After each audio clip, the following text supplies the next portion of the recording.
Monsieur Jean-Luc Mongrain, dans l'espace métro. Merci, on y allait en chuchotant, Jean-Luc. Alors, il prend une petite gorgée, c'est un véritable professionnel, bien sûr. Ça paraît pas, mais j'ai entre les mains un livre, et c'est un peu une raison où on avait envie de poursuivre une conversation avec Jean-Luc Mongrain. Vous avez publié, Jean-Luc, en 2015.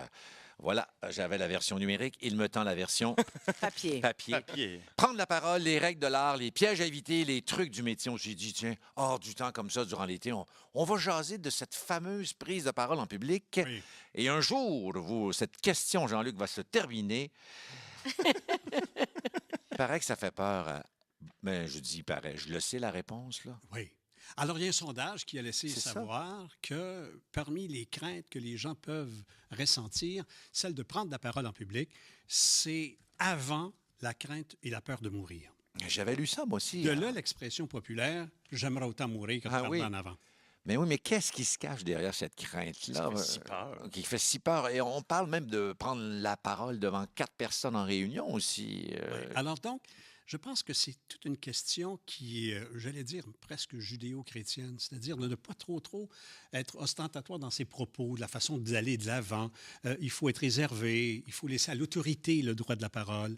Et nous, ben, on est davantage fait pour écouter. Ça, c'est ici, à mon point de vue, au Québec. Mais par ailleurs, dans l'essence même de l'être humain, il y a quelque chose d'assez particulier, c'est que c'est très compromettant de prendre la parole, c'est se livrer un peu, c'est se laisser au jugement des autres. Mm-hmm. Alors ça, c'est quelque chose qui peut faire craindre. Et enfin, troisièmement, c'est presque à la légère, mais on connaît l'échéance de la prochaine conférence, mais pas de notre fin à nous.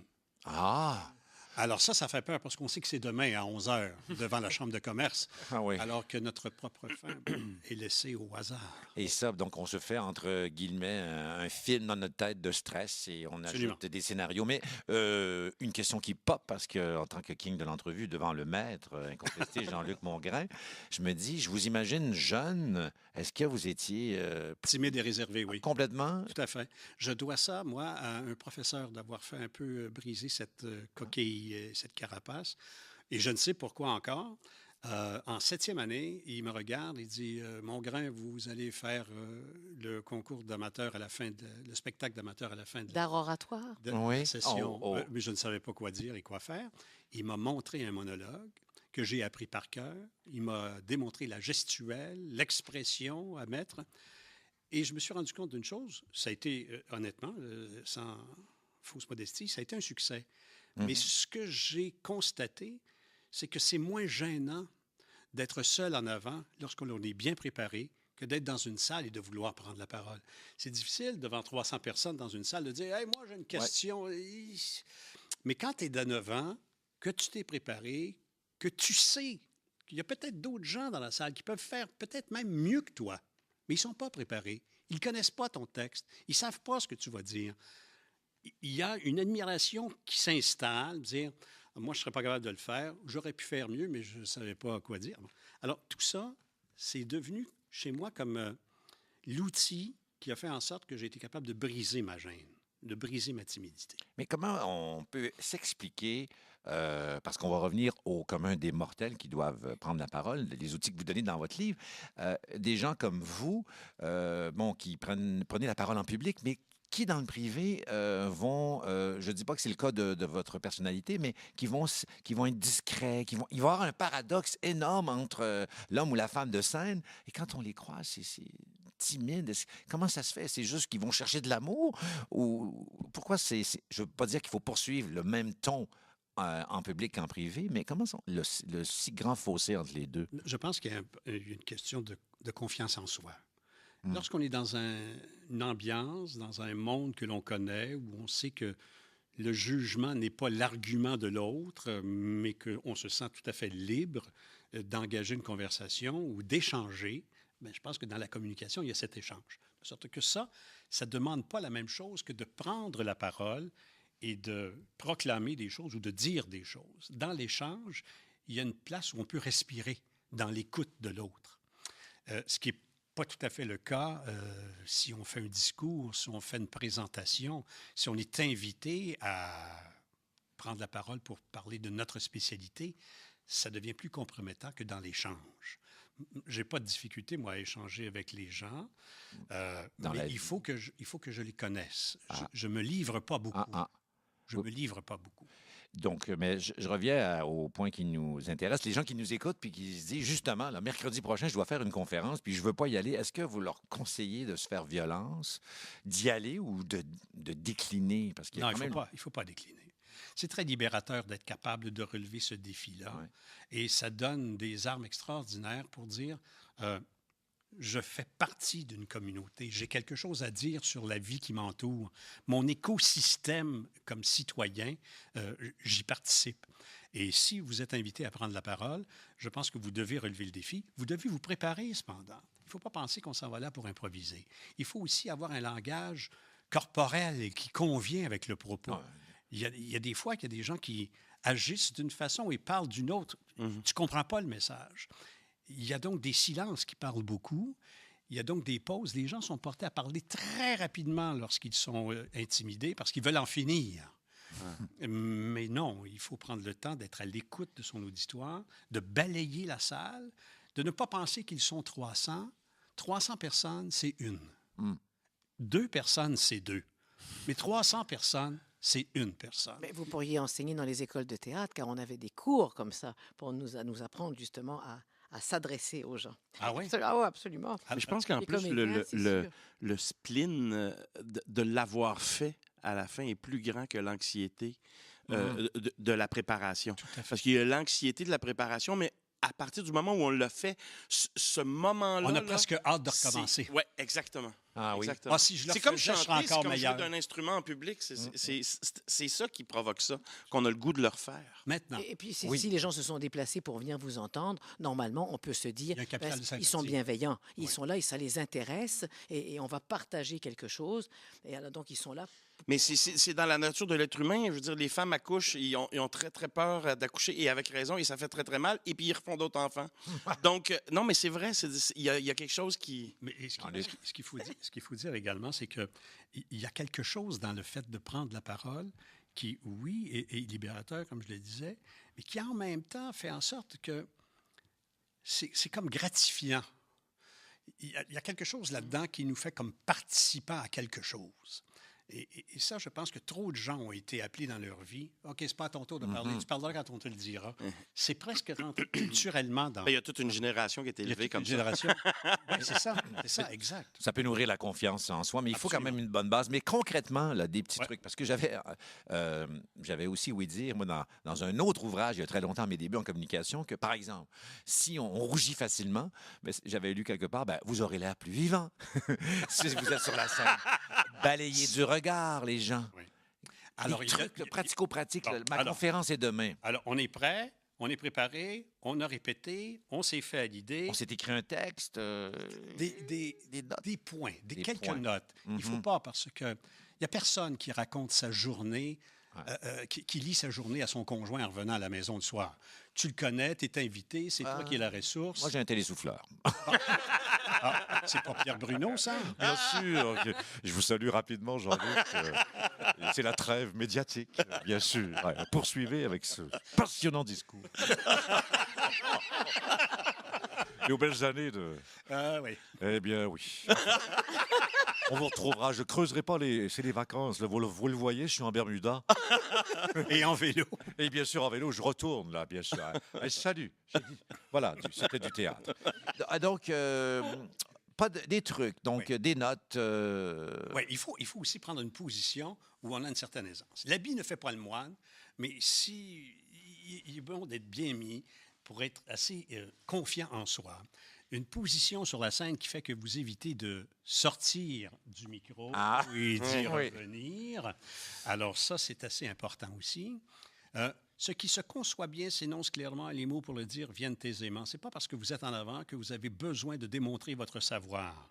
Vous devez un peu plaider l'ignorance parce que les gens qui vous écoutent ne sont peut-être pas au courant du sujet dont vous allez parler, pour lequel vous allez avoir un propos.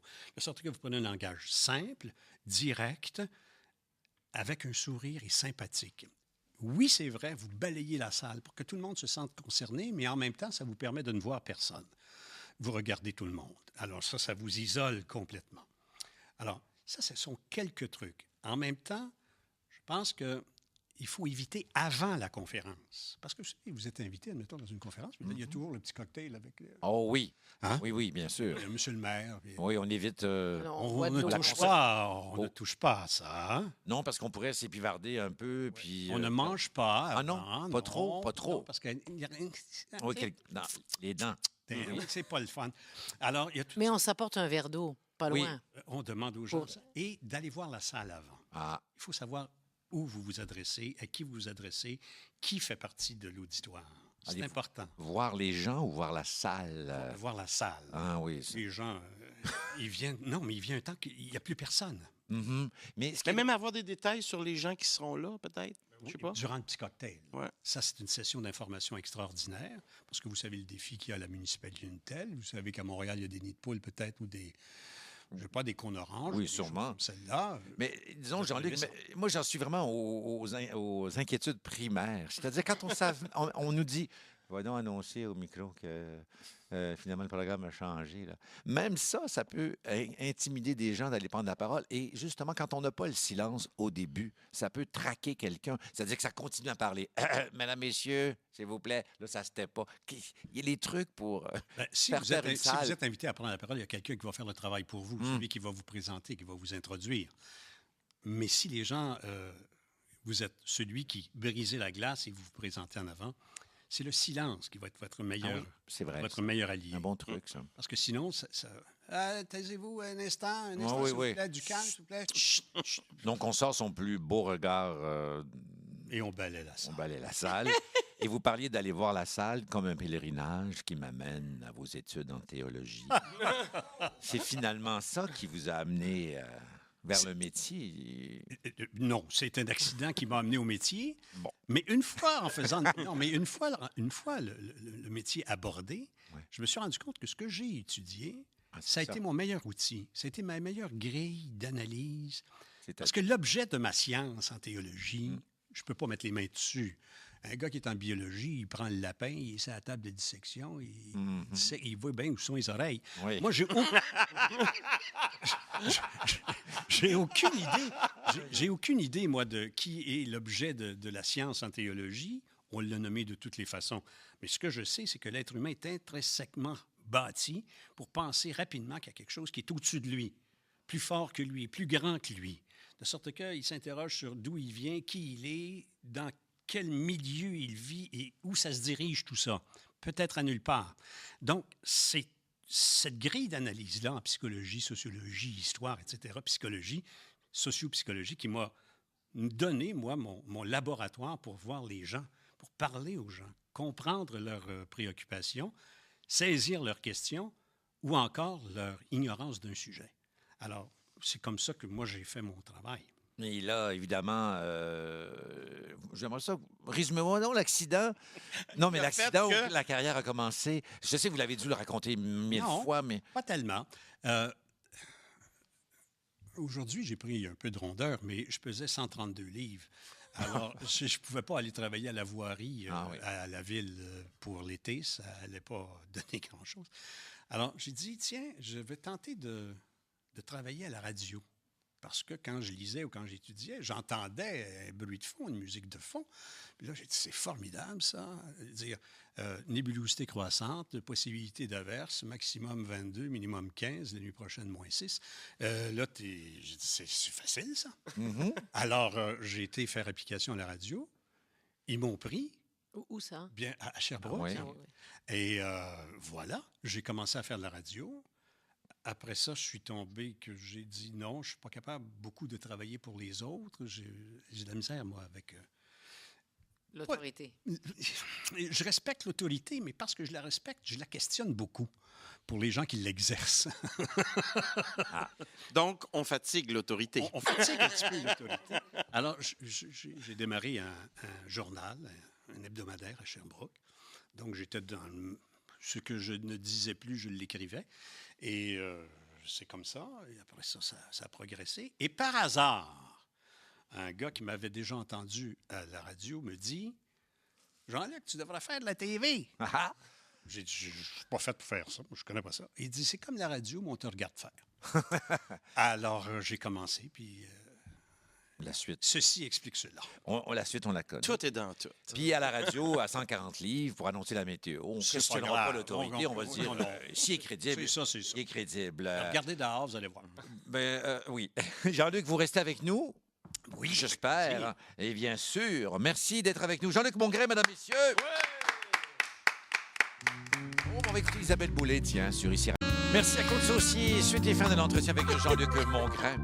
Un peu sous le choc, bien sûr, c'est notre Claude Saucier à nous, là, évidemment, qui a un beau menu. Inévitable de vous parler de télévision un peu, Jean-Luc, oui. quand même. Bon, hein, vous avez un peu de recul ces temps-ci. Et pour Un regard. bon temps. Pour un bon moment. Oh, oui. Et vous en pensez quoi de notre télé? Ben, je pense que la télévision n'a pas vu venir sa concurrence et les autres plateformes, de sorte qu'elle n'a pas beaucoup innové. S'il est facile de penser que la télévision traditionnelle a été un rendez-vous pour toute une société, a été une opportunité d'ouverture sur le monde, etc., maintenant, elle semble vouloir rétrécir un peu ses objectifs pour rejoindre des groupes plus ciblés, alors que les médias sociaux et les autres plateformes nous ouvrent sur le monde dans son ensemble. Alors, je pense qu'il y a une attrition de la télévision chez nous. C'est peut-être vrai ailleurs, mais je donne la BBC en exemple. Ils ont du budget et ils font des choses exceptionnelles et extraordinaires. Nous, je pense qu'on est un petit peu condamnés. Mais la télévision a plaidé aussi son incapacité. Vous savez, quand tu prends ton temps à dire, et pour en savoir plus, aller sur notre site, c'est parce que tu viens d'affirmer que tu as un problème de tout dire et de tout faire. Oui, donc il faut être un peu... mais enfin, il n'y a pas de solution facile, mais disons qu'il faut être avec son époque, j'imagine. Oui, c'est ça. Et si jamais je vous donnais, là, j'ai un flash, là, moi, tiens, ouais. je donne l'émission Mon grain de sel. Je lui dis, ça serait quoi les 3 premiers sujets dont vous aimeriez parler samedi matin? Certainement, le virage que les populations ont est dû aux politiciens vers le populisme. Il y a des leçons à tirer de ça avec le Brexit. On ne pensait pas que c'était pour passer, ça a passé. Trump, il ne devait même pas être là pour son propre parti, il a passé.